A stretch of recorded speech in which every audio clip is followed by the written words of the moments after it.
تخنیک او مسلک دی زینت دی وزوان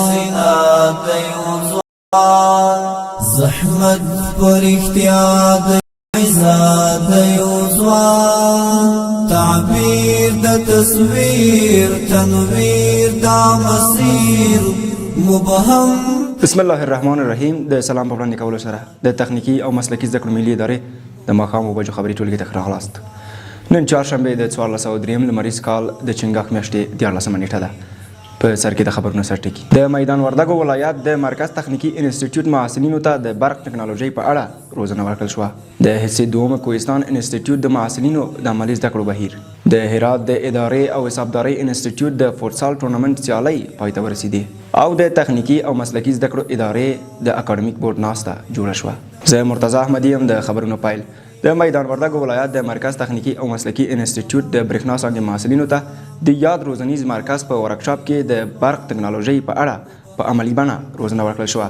لارښود استاد د درس پر مهال زده کوونکو ته د برق ټکنالوژۍ په اړه په مفصل بڼه توضیحات وړاندې کړل او د نوموړو پوښتنو ته ځوابونه وویل.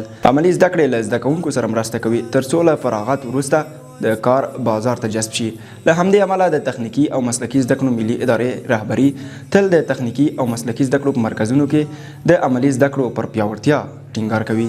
د کاپیسا ولایت حصې دوم کوهستان انسټیټیوټ د برق څانګې محصلینو د جبل سراج اوبو برق تولید فابریکه کې د برېښنا په اړه په عملي بڼه روزنه ولیده. لارښود استاد او د نوموړې فابریکې مسؤلینو د درس په ترڅ کې محصلینو ته د برق توربینونو د جوړښت او د برق د توربینونو د دندو په اړه په مفصل توګه توضیحات وړاندې کړل. محصلینو هم د عملي درسونو له زده کړې خوښي څرګنده کړه او له مسؤلینو یې وغوښتل چې د دوی لپاره د عملي زده کړو په زمینه کې لا زیاته توجه وکړي او نوموړو ته د لا زیاتو عملي زده کړو زمینه برابره کړي. دا په داسې حال کې ده چې د تخنیکي او مسلکي زده کړو ملي ادارې رهبري تل د تخنیکي او مسلکي زده کړو په مرکزونو کې د عملي زده کړو پر لا پیاوړتیا ټینګار کوي.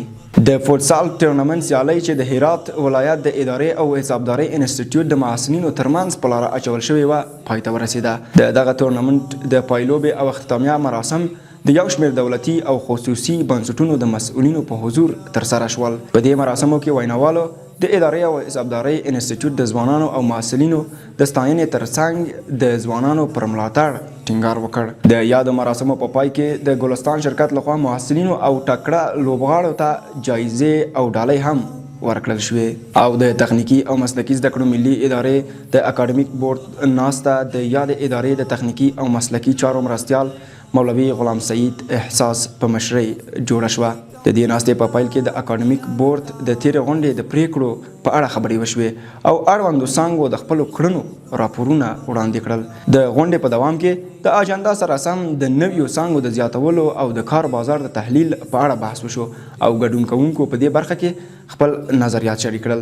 د اکاډمیک بورډ په غونډه کې په نورو اړوندو موضوعاتو هم بحث وشو او غونډه د دعایي سره پای ته ورسېده. دا و د تخنیکي او مسلکي زده کړو ملي ادارې د ماښام بجې خبرونه. تر بیا چې زه مرتضی احمدي ستاسو درانه چوپړ ته حاضرېږم. تاسو ټول په لوی او بخښونکي خدای سپارم. الله مو مل شه.